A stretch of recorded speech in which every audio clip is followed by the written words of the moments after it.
now. All right.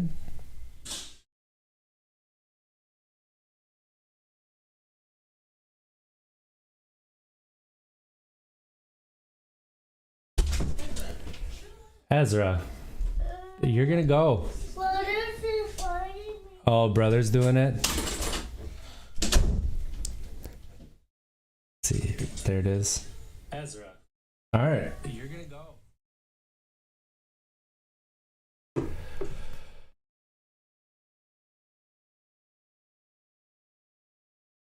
What's up, everybody? Thank you for tapping in to some Untapped Keg, our podcast about sobriety and mental health, where you can hear stories that give different perspectives and show the path to being your best self, sober or through mental health. Hopefully, we give you some hope and some love that you can take and implement into your own life. I am your host, RJ Zimmerman, and I have the honor of being joined by Duncan Bhaskaran Brown, author, speaker, and Morris dancer. Duncan has done his fair share of Over Indulgence. Strictly speaking, he's drunk more than his fair share of wine and eaten more than his fair share of cake. Along the way, he found himself in some interesting places, like on stage with S Club, a stint as mayor of his hometown, and Morris dancing in Westminster Abbey. After 20 years of overdoing it, he cleaned up his act and trained with the Easyway clinic, the world's most successful stop-smoking service. Now he spends his time helping people push over indulgence out of their life. He lives in Abington with his wife, one daughter, and 2 bonsai trees. Duncan, how are you doing today? I'm all right. I'm doing well. I was just thinking that maybe Westminster Abbey is actually famous enough that people from America have heard of it. I have. Oh, that's good. That's good. But are S Club famous enough that you've heard of them? I don't know. I was going to ask you, A, what is Morris dancing, and B, what is S Club? They were a really cheesy kind of band that were around in the mid-90s, and I introduced them at a big festival. Did they? Not at the height of their fame. Did they have a TV show? Yes, they did. I might have seen that TV show when I was younger. I think I know who you're talking about now. Yeah. Okay. That's pretty cool, actually. Now that I'm pretty sure that's who I'm thinking of. So yeah, I mean, it's not really my taste in music, shall we say, but I was very impressed with the way they did business. You know, they were very professional. And I mean, I've been kind of fairly lucky. I've introduced a lot of music acts in my time, and you can tell the difference between the ones that are really, really good and the ones that can just do it a little bit. You know, most people can sing and they can play musical instruments, and that's not what it is. You could tell the difference with S Club. They were so good at working the crowd and getting everybody going, and it was so much more of an experience, and it was like everyone was involved. It wasn't just about them on the stage. So while they are definitely not my musical taste, it is something that I've always tried to emulate as a performer, kind of thing. That's really awesome. So like when I go, I've only been to a handful of concerts. Like live concerts aren't my massive jam, but the ones that I've really vibed with are the ones that you're talking about the most. Like, so I went and saw Breaking Benjamin live, and that's what they did. Like they got the crowd into it, talked to the crowd. Like they did those shows. Definitely they leave a little something extra for you. So I can appreciate that. Yeah, you've got. I mean, it's the difference between playing a bit of music and, frankly, you know, you could listen to the CD at home.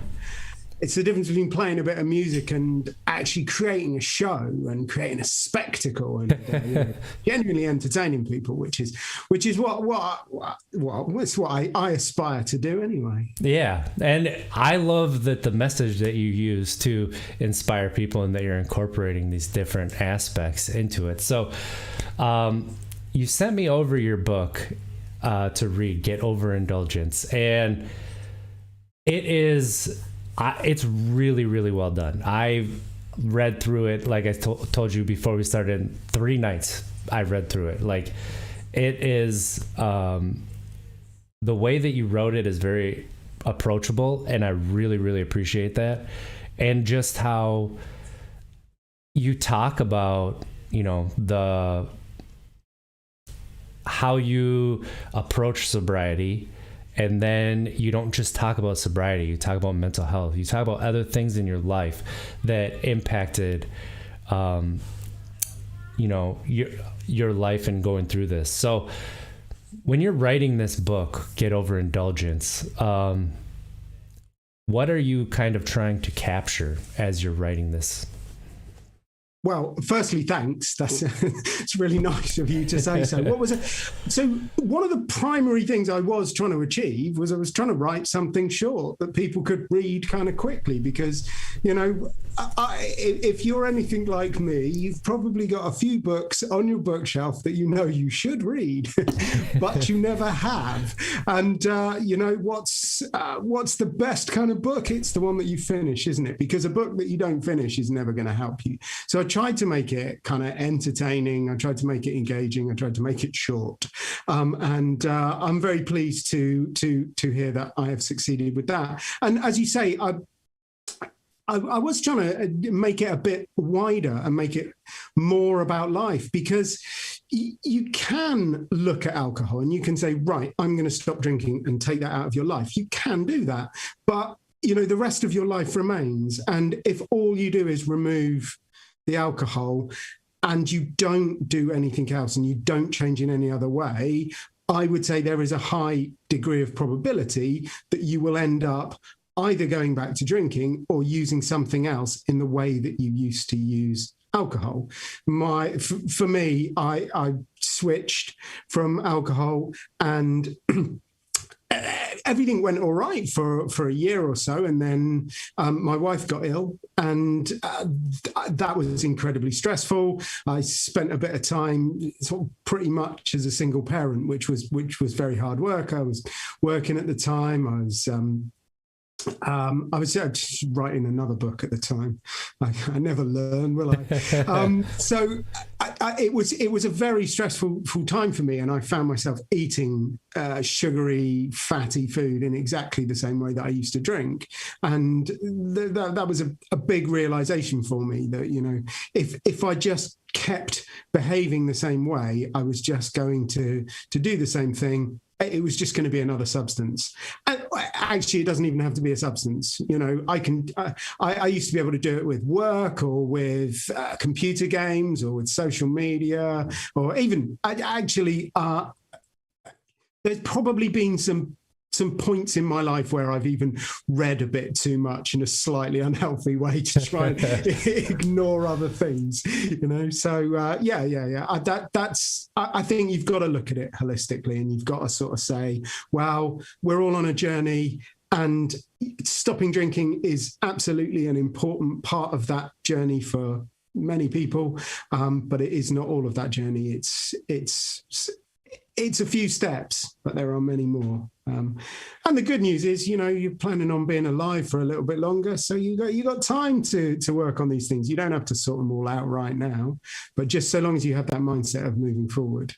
Absolutely.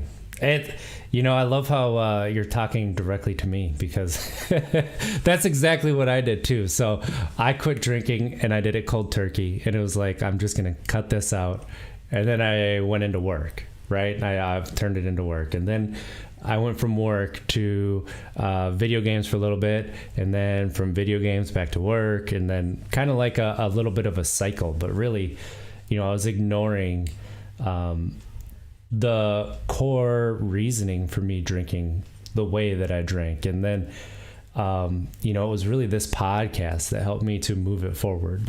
Luckily for me, and talking with people who are smarter than myself, such as talking with Jenny about feeling words, and then meeting my friend Scotty and Big Kev over at Laugh for a Purpose, like seeing these different perspectives to life. And it's not always sobriety, mental health, like you said, the sugary foods, the so much more of life. You really, you have to find the balance with all of it. So how were you able to find the balance? Like what is it that's a trigger for you that I'm doing too much of this? How do I get back to kind of a neutral? I guess part of that is about being more aware of what's going on in my body and what's going on in my mind. And, I think that's one of the problems when you rely heavily on substances, whether it's nicotine, drugs, alcohol, sugar. It blunts your feelings, and you don't feel stuff as much, so you're not as aware of what's going on. And of course, the problem with it all kind of creeps up on you, doesn't it? It happens gradually, and it gets slowly worse and worse, and you don't notice it.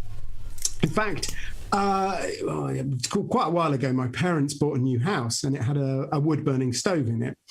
And they'd got some wood, but some of it was a little bit wet. So they thought very intelligently they'd dry it out by sticking a couple of logs on top of the wood-burning stove. Dry it out nice, and it would burn easier. I walked into their lounge, and I nearly choked because their lounge was like really quite smoky. But they hadn't noticed, because it had just got gradually smokier and smokier and smokier and smokier. I'm quite glad I walked through the door at that point, because I think if I'd left it for long enough, they wouldn't still be here, I mean, that's the way it happens with a lot of substances. It gets progressively worse and worse and worse, but you don't notice it because it's all of those little increments. If it happens suddenly and you woke up in the morning, feeling completely differently, you go, whoa, this is terrible, I must do something about it. But because it happens so gradually, you don't kind of notice it. And you just lose touch with your body. You just lose touch with the way you feel about stuff. And it makes it enormously difficult to appreciate or understand anything. And now I live a much cleaner life. I find it a lot easier to notice the feelings when they actually happen. And I sort of think, well, this is starting to make me feel tense. This is starting to make me feel a little bit uncomfortable. This is like, I have now been doom scrolling Facebook for too long. I can just feel it, and I think that becoming more in touch with your body. Look, there are lots of other ways of doing it. I mean, yoga's fantastic, meditation, all of those sort of things that we should be doing more of in the West, to actually become more embodied and, notice the effect that stuff has on us. That is such a key that I think a lot of us overlook, as being more in touch with your body and what your body's telling you. Especially when it comes to emotions and feelings, because, I've talked a lot about this in the past month or so, but like how we are raised as men to shove our feelings down, shove them aside, be stoic. And then what it ended up turning for me was absolute shame at feeling much of anything. Like if I felt anger, I was okay with that because I was taught that it's okay to be angry. But that was really the only feeling that I was okay with. So then anything else that ended up coming, I always felt like it was either selfish and I would turn it into shame, or, I was sad, turn it into shame. That basically everything, I turned it into shame, and I just became jaded. And I did not like that about myself, that I was jaded, that I looked at everything through such a negative lens. So sitting with your feelings and accepting them, like it can be hard. It can be that moment, like you said, where you wake up and everything has changed, because all of a sudden you're feeling your emotions. What do you do with it? I don't know. Well, I think you're absolutely right that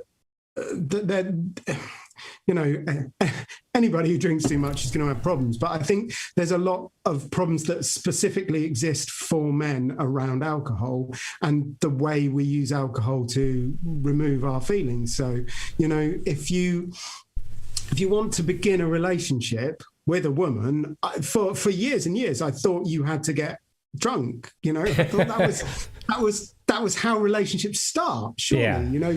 The idea actually of being intimate with somebody sober, I don't think I did that until I was in my 30s. It just, and it's all tied up with our idea of what we're supposed to be as, real men, and we're supposed to be loud, and we're supposed to be confident, but we're not supposed to have feelings, and that all goes hand in hand with the sort of drinking culture, and I think that's an area that I think we really need to look at more as men, as society as well. I completely agree with you. And I mean, it starts as kids. When we see little girls cry, a lot of the times, oh, poor baby. And we see boys cry, nah, suck it up, you're all right. Just rub some dirt on it. And don't get me wrong, I still make fun of myself, like, oh, rub some dirt on it, you'll be fine, right? And I still hide my pain. But I don't hide when I cry, and I allow myself to cry now. And I don't hide when I'm sad either. And I don't try to go around or over the top of the sadness. I let it be, because all of these emotions, even though we attach negativity to them because we've been told they're negative, they're natural. They're part of being human. So if you allow them, you can learn a little bit more about yourself. And you can learn. Yeah, absolutely. And I think it's very interesting when you say go around them. I mean, my experience was I was always trying to run away from them. Yep. But of course, you can't run away from them, because you can't with drinking anyway. I mean, it doesn't get any further away from them, does it? You just end up running round and round and round and round them, and they don't go anywhere. They just tend to get bigger and bigger and bigger. And yeah, I'm not a fan of the days when it doesn't go so well, and it's hard and all of that. But if you didn't have the difficulties, then the good stuff wouldn't really have any meaning. If it was all just good would be bland. So you've got to have some contrast. It's basic philosophy.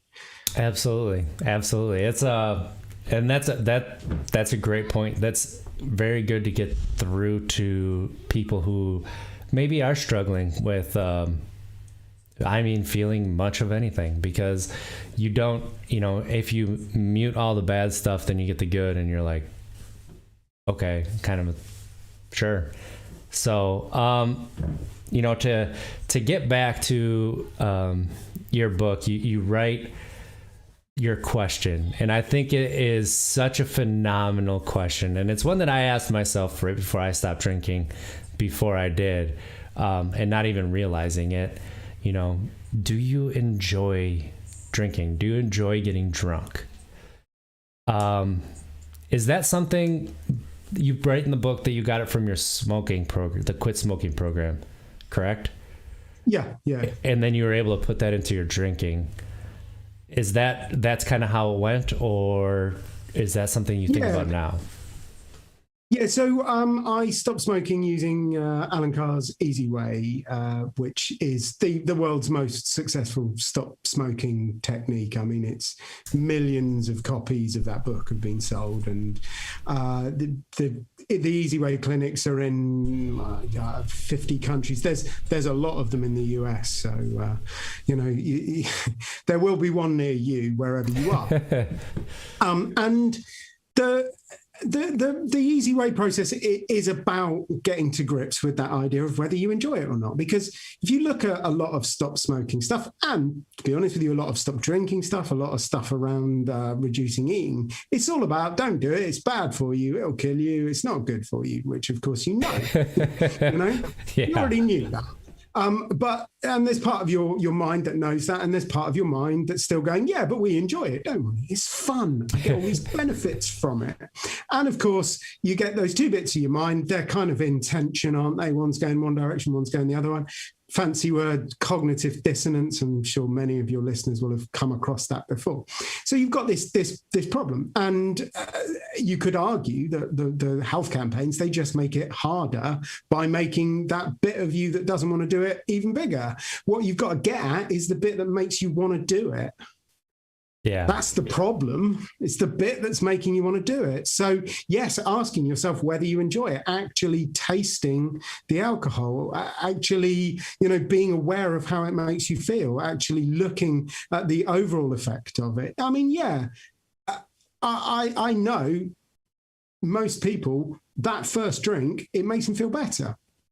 It makes them feel better because they were feeling unhappy, because they wanted a drink. And as soon as they have a drink, they feel more relaxed, they feel more at ease, they feel a little bit better. But that's only that first sip. After that, where does it go? Like talking about running away from your problems. That first sip, that first glass might make you forget your problems, but once you've finished the first bottle, they are right back there, and they are much bigger and they are much harder to deal with because you're not thinking straight.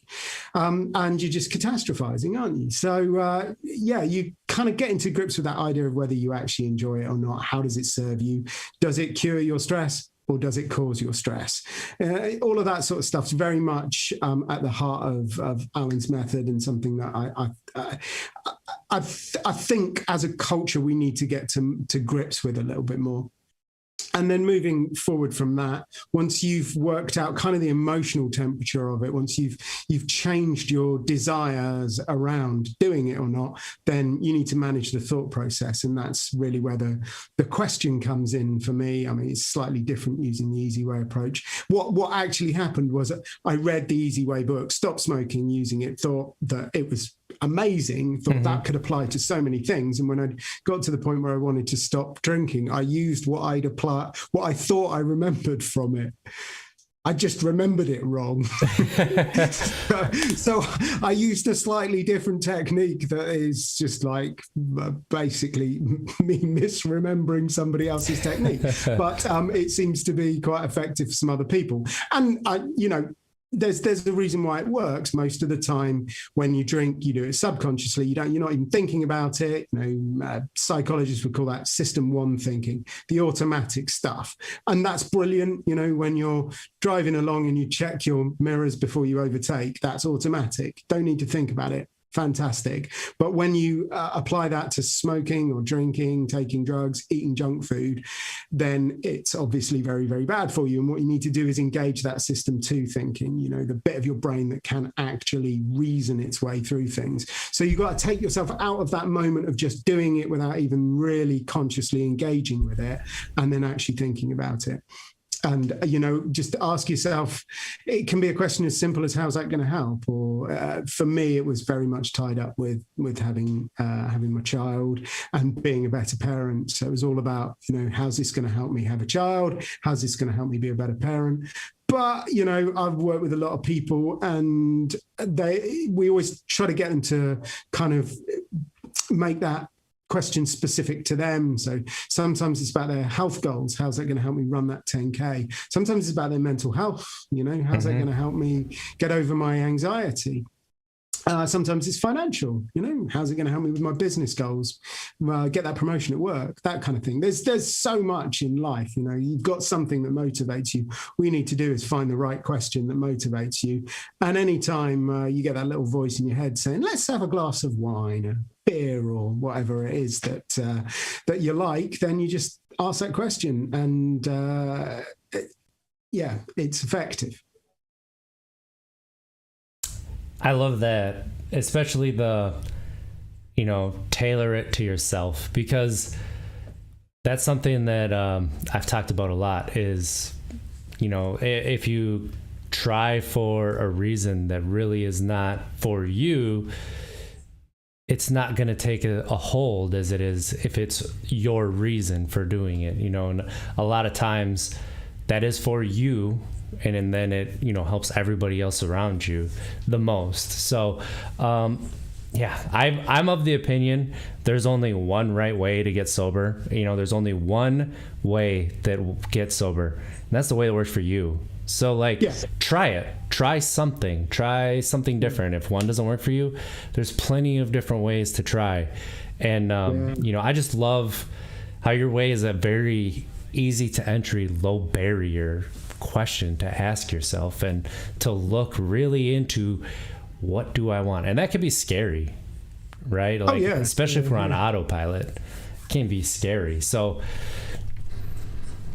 if somebody is trying to look for the question to ask themselves to help them, is there questions that kind of can help them steer them in that direction? Is there something that you kind of can help people navigate that space? What would you tell someone? Yeah, I mean, it's normally, if I'm working in a small group or one-to-one with people, it's through a process of discovery. We sit down and we talk about it. And, I say we talk about it. Basically, you talk, I ask the occasional question and point you in the right direction. And then eventually you'll figure it out. Mm-hmm. So how you replicate that without me sitting in the room, there's... if you've ever come across the GROW coaching technique, there are some, just Google self-coaching GROW. There are some very effective questionnaires that you can do that will help you take through. The GROW method's very simple. It's like, what's your goal? What's the reality of where you are? What are the options that are out there? And what are you going to do as a way forward? And you can just apply that to what you want to do. What do you want to do? You want to stop drinking? Okay, what's in the way? What are the options of, that are going to get you to where you want to be, kind of thing. And then you just commit to one. That's your way forward. With a little bit of imagination and creativity, you could tailor that model to easily come up with your question. I'm a fan of coaching in general and self-coaching in particular, because if you've got a difficult decision to make, I think having a little bit of a structure and framework to work through really can help. I am starting to learn that for myself too, because I have ADHD, and it had gotten pretty bad since my second child was born. So I got diagnosed with it officially and got some medication. And I thought that the medication was working okay, and I was worried, right, with my alcoholism about it. So I started with non-stimulants, trying to figure out a way, and it got me through the day. But then I moved, and I stayed at home with my kids for 4 or 5 months, and it got bad. The non-stimulant just was not doing anything for me anymore, so I switched to a stimulant. And it's like, since I've been on that, I don't know how I was getting things done before. Like, it was just like, especially with the executive dysfunction. So one thing that I've learned is, the writing down organization, but like having a framework that still gives me the option to spitball, still gives me the option to be adaptable and flexible, because that's my personality. That's what I like to do. Like, that is important. So, I love what you said about talking to people, but not necessarily just like the conversation, like letting them talk it through themselves and just listening. And then you hear something that might be able to help them. So then you ask that one question. So if you are trying to search for that reason and you're struggling, trying to figure it out, talk to yourself in the mirror. Pull somebody that you trust aside. Talk about your goals. Like, what is it you want? It's cliche, but 5 years from now, what do you want to be in 5 years, or something like that? And you'll be able to walk yourself through things. I really love that question. It's so simple, isn't it? Where do you want to be in 5 years' time? But it's so incredibly effective, and it's so telling, because I've asked quite a few people that question, and I guess when I started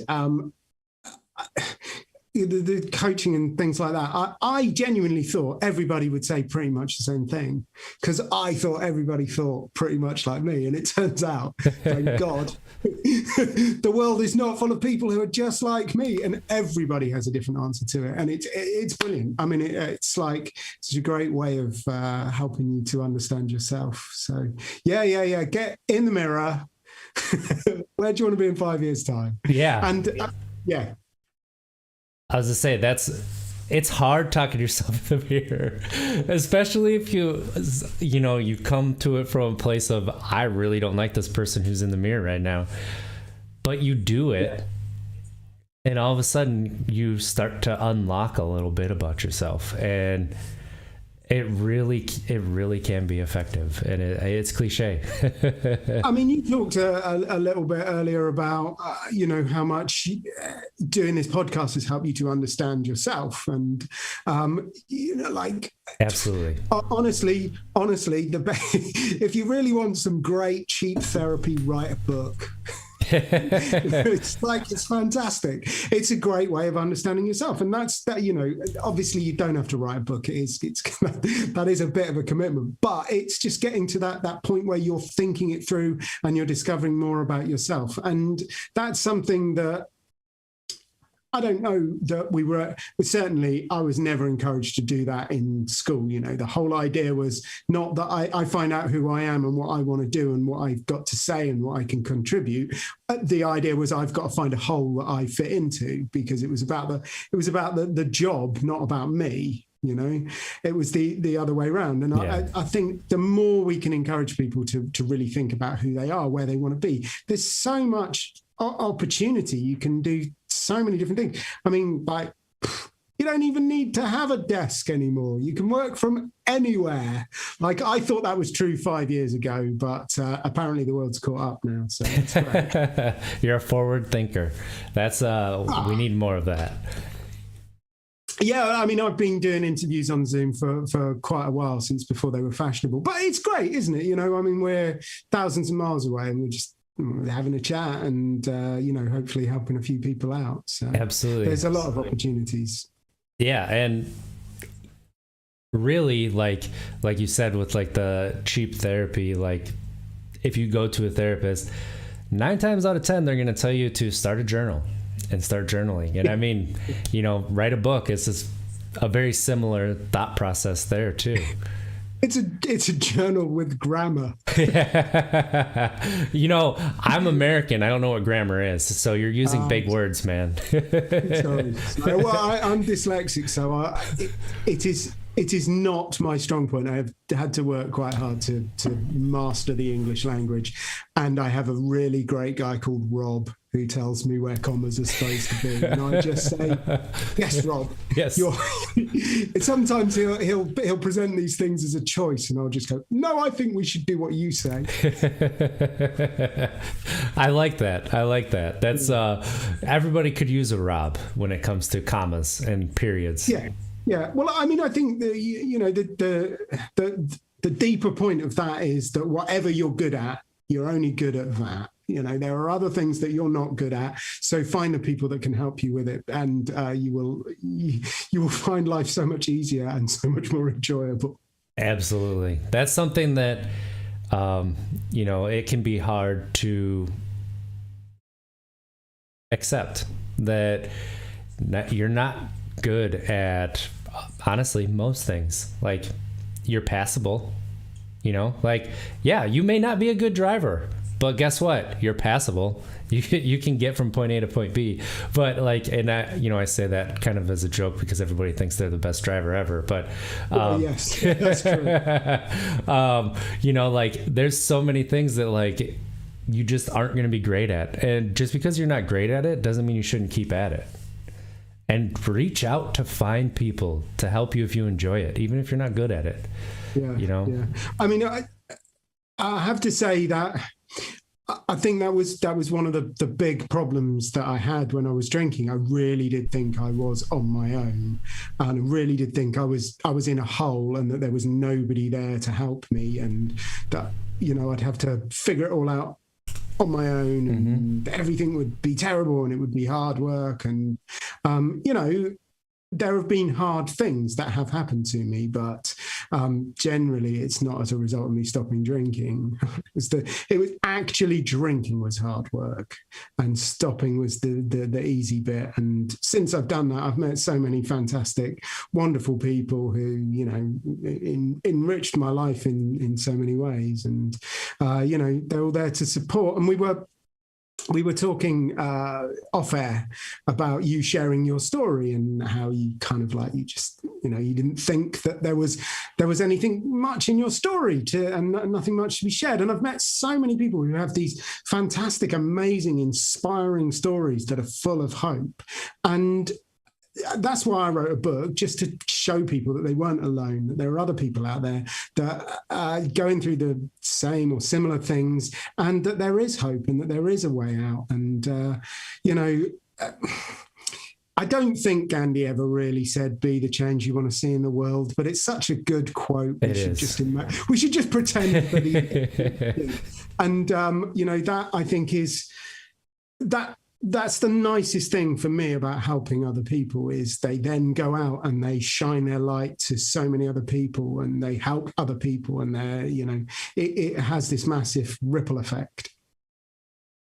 It does. And that's a line that like I've been using too, because I think that we look a lot and we're like, why is society like this? Why do we have certain things? But it's like, if we don't raise our voices up, if we just accept the status quo and keep moving on, nothing is going to change. We can't always. I'll tell you one thing for free, right? If we all stopped drinking Coke, then Walmart would stop selling Coke pretty quickly, because they only sell us the stuff that we want to buy. Yeah. So if we just all we all just demanded high quality organic fruit and vegetable, that is all they would sell. And I mean, the past 10 years, you've seen more and more of it, because that's where some money is right now. Even packaging things all natural, even though they aren't, right? Because they know that you're not going to read deeper than the all natural. Yeah. Well, low fat, but we filled it full of sugar. Great. I appreciate it. Yeah, that's my favorite is when you see stuff that is labeled as gluten free, and you think, well, it's like it doesn't have any gluten in it anyway. So gluten-free orange juice. Well done. the steak, gluten-free, Oh, really? I had no idea. So you mentioned that you're a coach and you do small groups.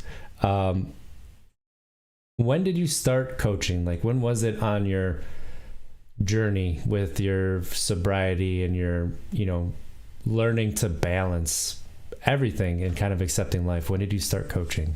Well, curiously, I started sort of doing some therapeutic listening stuff, like 20 years ago when I was at university, which was sort of like, I wanted to help people, and that seemed to be a good way of doing it. So I developed a lot of therapeutic listening skills when I was quite younger, which is sort of slightly ironic because I was a bit of a mess at the time. But it goes way back then. But the actual formally, I started coaching probably 2015, which was actually before I'd stopped drinking.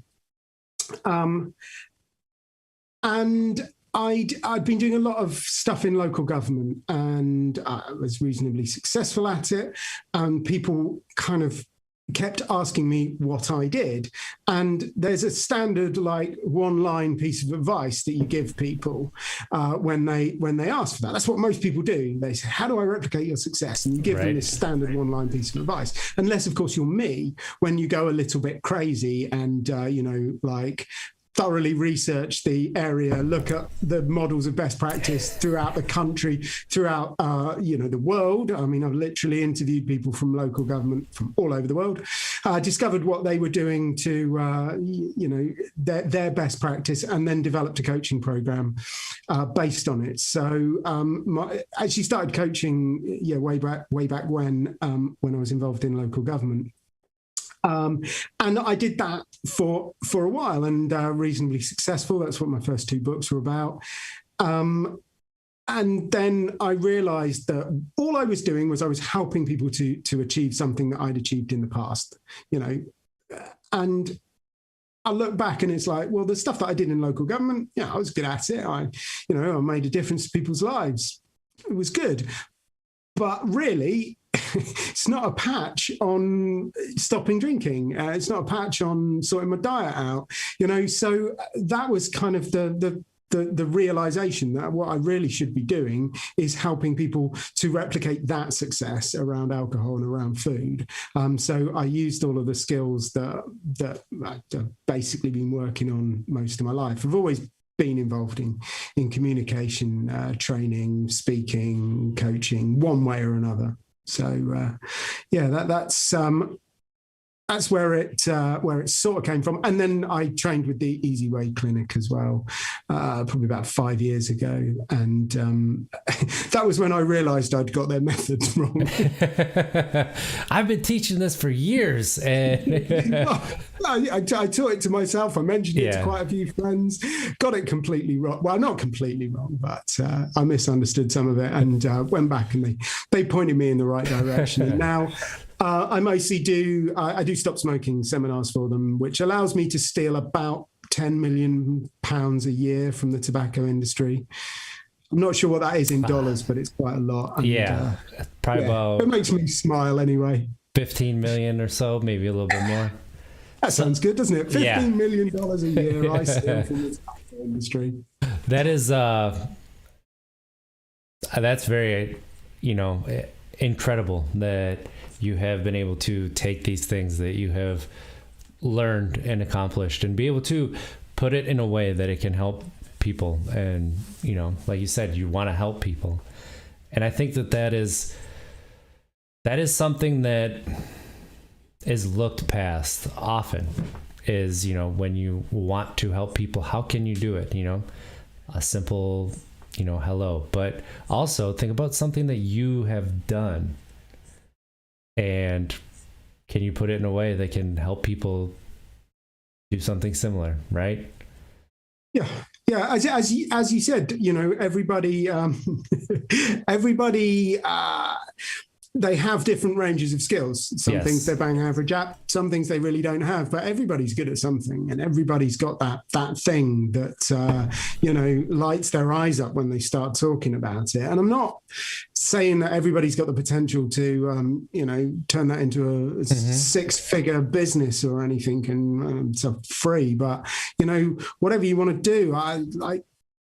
My daughter's, she just joined the Scout Association, the youngest section. And, the guy that runs her little colony, she's just like, you can tell, he just loves it. And his eyes light up. He loves sharing his stuff with them. And just find something like that gives your life meaning and gives you purpose. And, that I think that too much of the time we spend doing the things that we think we need, whether that's alcohol or junk food or working too hard, things we think we need, but we never, that gets in the way of us finding the things that we really actually need. I suppose one way of saying it is we spend too much time thinking about our ego and not enough time thinking about our soul.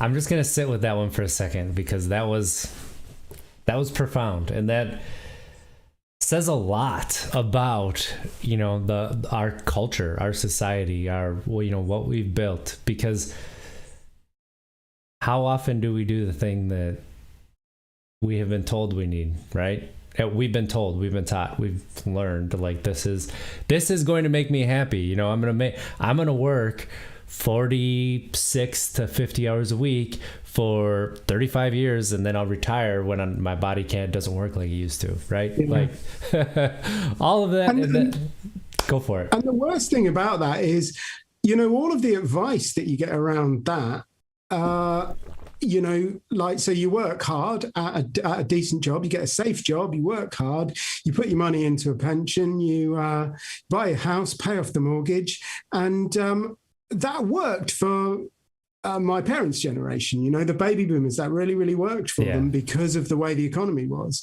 But it ain't going to work for us. And, I read something this morning that if you want a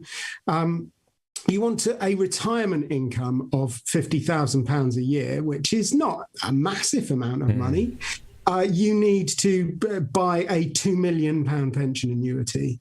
So if you want to have a truly comfortable retirement at sort of the level that my parent baby boomers, like a lot of them, you're going to need a seriously large pension. And that's, I don't know. Have you got $2 million sitting around waiting for you?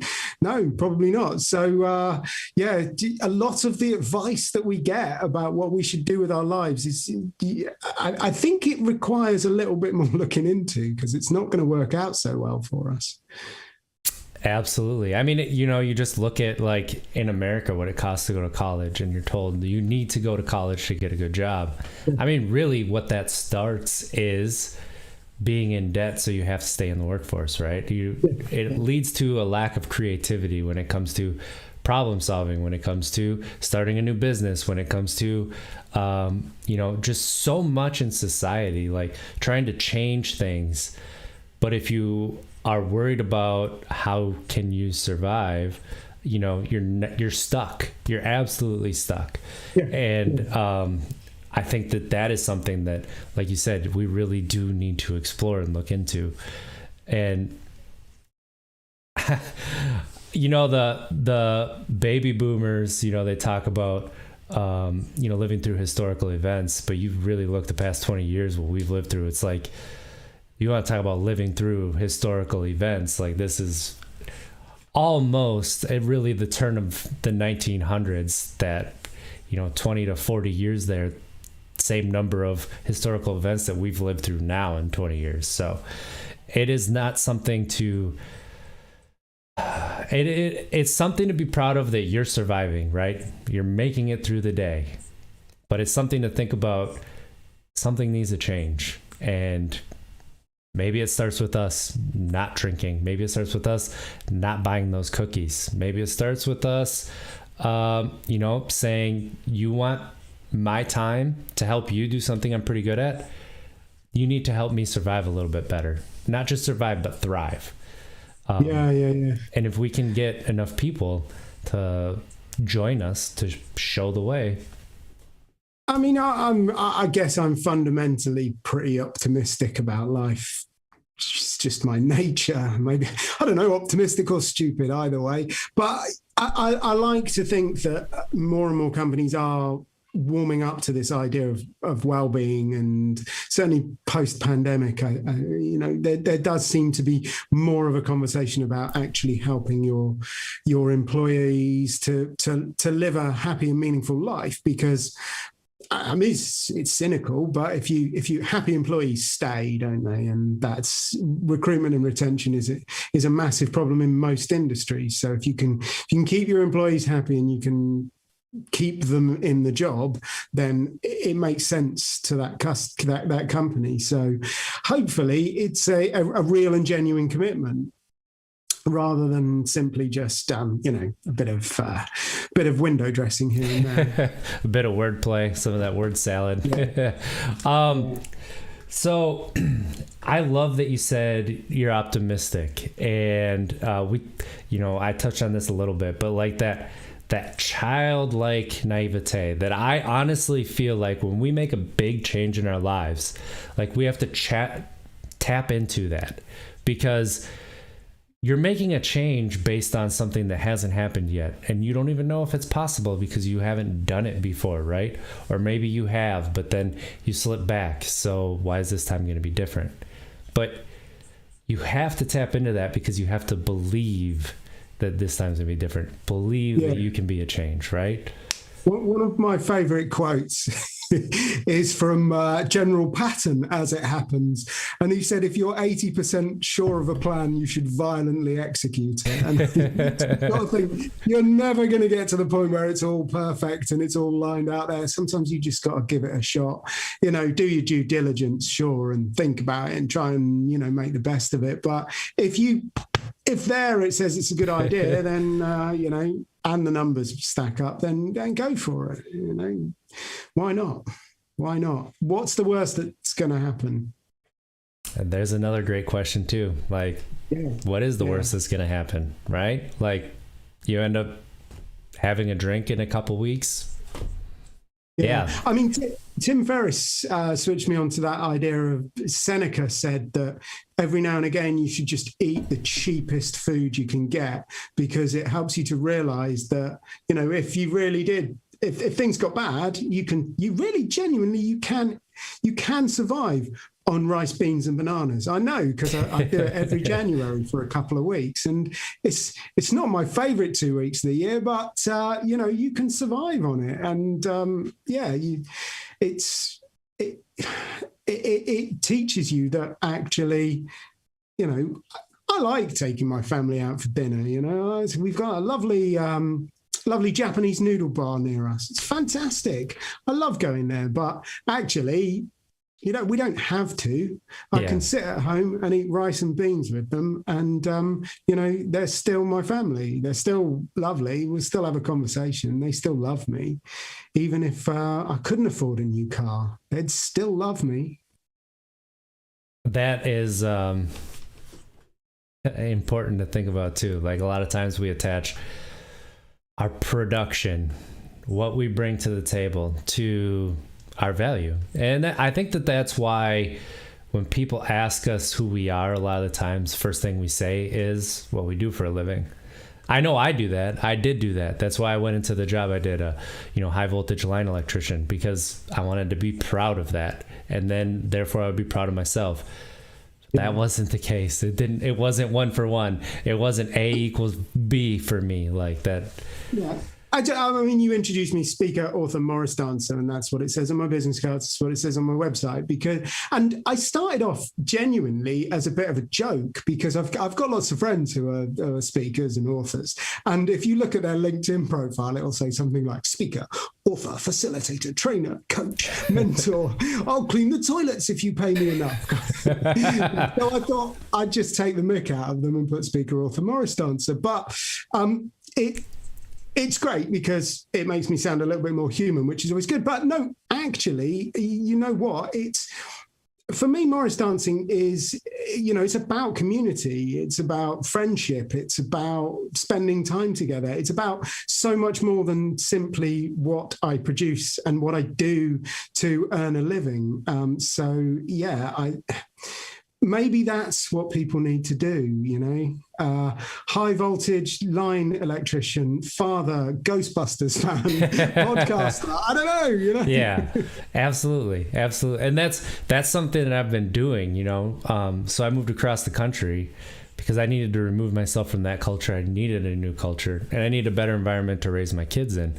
And so since then, I've kind of trying to take the pieces that are of myself and actually define them a little bit more. So when people ask me the question, who are you, RJ? Who is RJ? Like, I can answer it a little bit more than just I'm a high voltage line tech for a utility company. Because yes, that is cool. Yes, I get to see some pretty cool shit, but like I'm more than that, right? And you know, people ask what's the most interesting fact about you, and sometimes I still struggle with it, but I'm starting to come up with those answers. I'm starting to be able to look in the mirror and be like, you know what, you're okay. You're all right. That's a big change. That is scary, but it's something that we have to do, like you said, to find that balance. Because really, when you find the balance, not just like, you know, your work-life balance, but like the balance of yourself,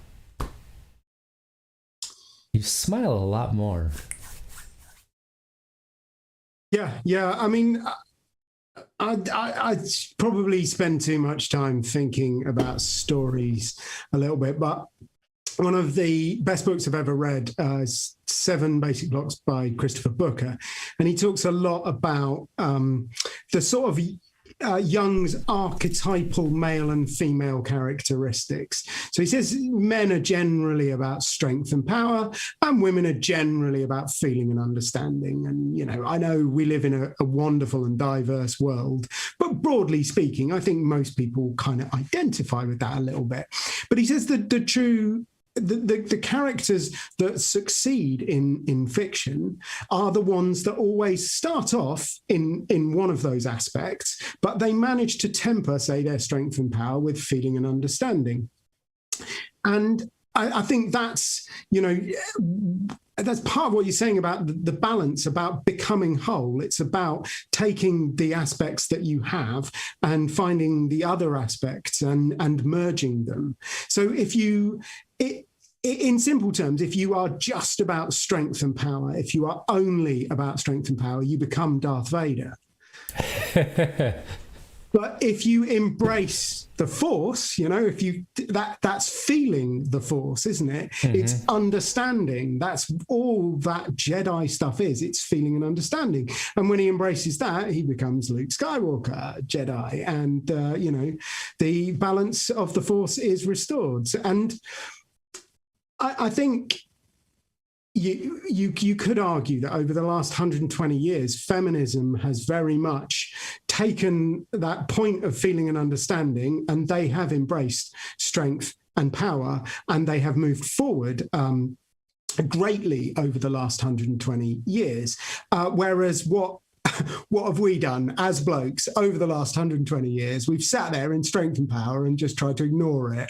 And yes, we'll have another beer. Thanks very much. And we've mucked a lot up. And that is it. And I think, it's great what you're doing to help men to understand more about feeling and to understand the world a little bit more. That's what we need. We need to temper our strength and power because, Darth Vader sucks. I mean, when you drill down to it, he is a pretty boring character, right? Until the very end and at the very beginning. But that is, that is something that leads a lot of us men. Like, we just don't know what else there is because we get taught that's it, right? So when people say like express your feelings, we don't even know what that looks like. We think that like a talk once a month is expressing our feelings, or like, just like, oh, that makes me angry, like that's expressing our feelings or something. But that's not the case, and it's hard. And I'm finding this out, to take it from your friends, from typing it on a phone to like actually verbalizing it to other people, and then setting, the limits, your boundaries, like where you want people to not, to basically you're setting spaces where you are respected. Like where are your lines of respect? That's what boundaries really are. And so if we frame it like that, I think a lot of more men can kind of start to find a place to start. And if we can find that starting point for everybody, like that's where I think we can make a big change. And last week's episode with Emily Goff, she really put me onto trying to rethink how I'm talking about my feelings and emotions, to be able to relate it to more men, because as I completely understand, somebody comes and starts talking about feelings and emotions, and I just shut down, especially as a blue collar worker. Like, you lost me. So what are some things that we can do? Like, and I just came up with the lines of respect, like that just came out of my mouth. But like, what is somebody who is going to make this a change and try to find this balance? If you could give one piece of advice for the starting line, what do you have there? I think we just need to talk to each other a little bit more as men. I think that's one of the worst things that we do. We just, what typically happens when we get together, we're rude to each other. We might talk about sport or drink some beer, and it's very, very surface level. We never get any deeper than that. The only time that men are allowed to cry together is if you're on the losing side in the Super Bowl. Yep. And that's it. That is it. I love that. Break it down to a simple conversation. So Duncan, as we're starting to wrap up here, if there is one thing that you'd like to leave with people, what would that be? Yeah, look, I mean, it's kind of weaved through everything we've talked about already today, but you know what? I just want people to know that they are enough. And inside them is everything that they need, everything. Well, inside you is the entire universe, give or take.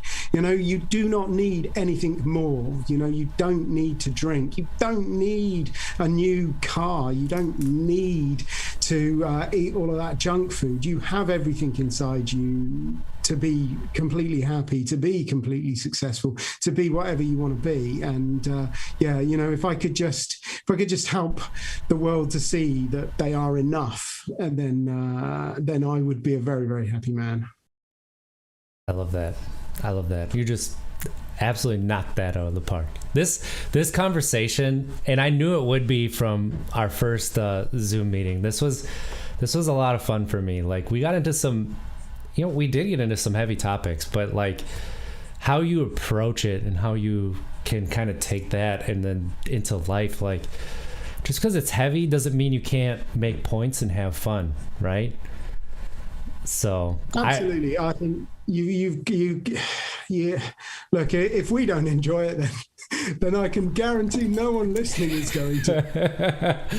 That is the truth. That is absolutely the truth. And there is space for all of it. Like, that's where a lot of times I think that we slip and fall, is that we can have these heavy topics, we can laugh, and we can, you know, there's time for the subduedness of it. But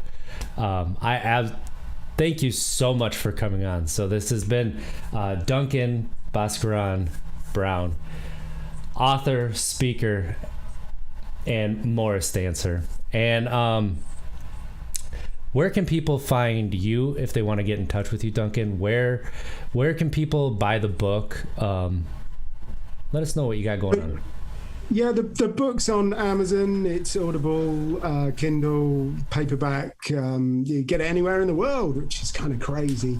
If you just put "Get Over Indulgence" into Amazon, it will come up, which is a little bit easier than spelling my surname. But if you did want to find out anything more about me, my website is bhaskaranbrown.com.